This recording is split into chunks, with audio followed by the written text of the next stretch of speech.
Hello everyone, my name is Erin and welcome back to my channel on finding the path to your best emotional and physical health. Please remember to subscribe if you like what you hear so you can get additional videos and information as they come out. Also hit the thumbs up button and share with somebody else that you think needs this information so we can get this information out to the world. Also, don't forget to download my 5 free videos on some of the tips to finding the best emotional and physical health possible. So without further ado, let's get on to today's topic. Today's topic is autonomy trauma.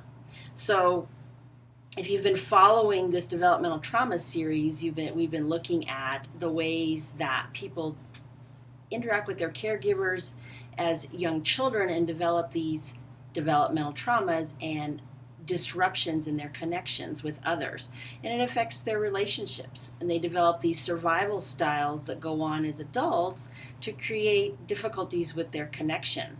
In my work overall with people with depression, anxiety, and trauma as well, I have found that a lot of the triggers for both depression and anxiety come from not only our internal states and the things we tell ourselves, but also our interactions with others. Those often cause a trigger to those negative internal states.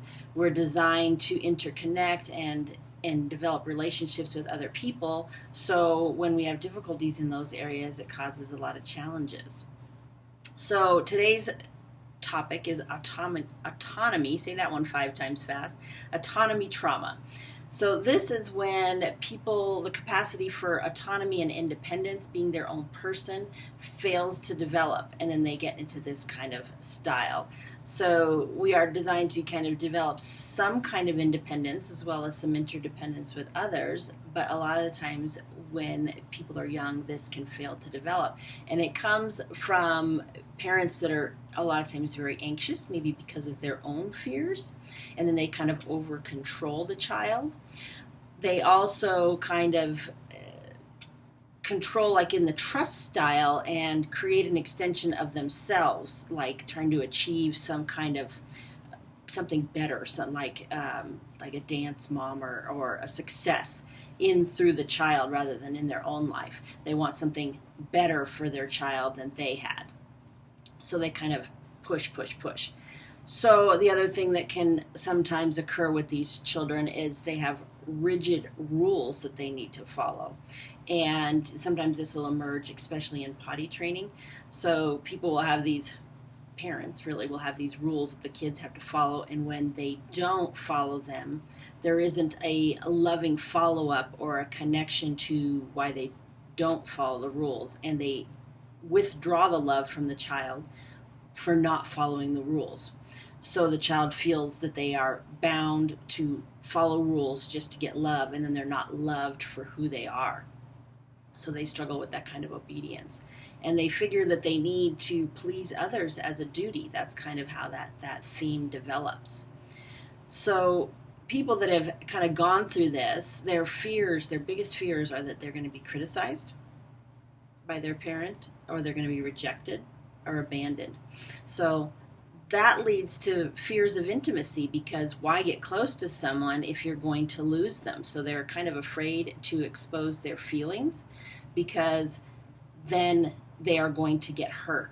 Then sometimes, even when they do try to expose their feelings, they will kind of let their frustrations build if they don't get what they need, and then they kind of get these accumulated resentments and anger that tends to act out a little bit.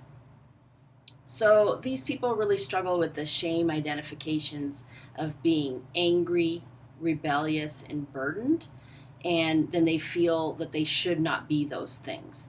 They tend to be really resentful of authority because they've had so much of that in their lives, and sometimes they really enjoy disappointing the expectations of others. That's that rebelliousness that they kind of do. Now, on the pride-based end of the spectrum, they are the ones that are compliant. They're compliant with the rules. They are the good boy or girl, or they have this pride that they can handle things, or they can take it. I can take it is their mantra. So some of the behaviors you might see with somebody that is kind of struggling with this thought process or this kind of style of being is that they are ruled by shoulds. They should do this, they should do that. A lot of expectations that they may put on themselves or that have been connected to put on them by their parents when they were much, much younger. They also tend to ruminate onto interpersonal conflicts because it's always about what I can do differently and berating themselves about the mistakes. There's a fine line in this because while I do believe, there's nothing that we can control outside ourselves. So sometimes learning from our mistakes in order to understand our own patterns and make the changes that we need to make to become healthier people can start with a little bit of rumination. You don't want to do a ton of it, of course, because then it becomes a negative spiral. But you don't want to mistake true rumination for the ability to kind of reflect and learn on some of the things that have gone on and to learn to understand the other person. A lot of times when we reflect on interpersonal interactions that have been somewhat negative, then we need to reflect not only what could be going on with the other person, but also what's going on within ourselves. The other thing that these people with this kind of struggle, the autonomy style struggle, is that they feel stuck a lot of the times because they are stuck between what they might really want and what is expected of them, okay? And when that happens, they can sometimes get a little bit passive aggressive because they've been told that they can't express their needs or those are not important, that they need to follow what the other people want in their lives. So they struggle to be assertive and then they'll act out in a passive aggressive manner. And they also learn to depend on others and not themselves very well. So in order to kind of heal some of these things, one of the things that they need to work on in treatment is kind of awareness of that internal demand. So that kind of internal conflict between the demands of others and the demands of themselves. And once they increase in awareness of that, they can kind of address each issue. So a good therapist for this person will not really demand change because, again, that's reflective of the control of the parent. So it's much more like being with the person and developing the connection for that unconditional acceptance. That unconditional acceptance, very Roger-esque for those of you that are trained in therapy and are watching this in order to help them become better therapists. They really do well with a kind of Carl Rogers style with that totally relationship-oriented unconditional acceptance. For those of you that are watching this because you just want to learn personally, don't worry about that. Just find a therapist that you feel really, really accepts you and lets you be who you need to be.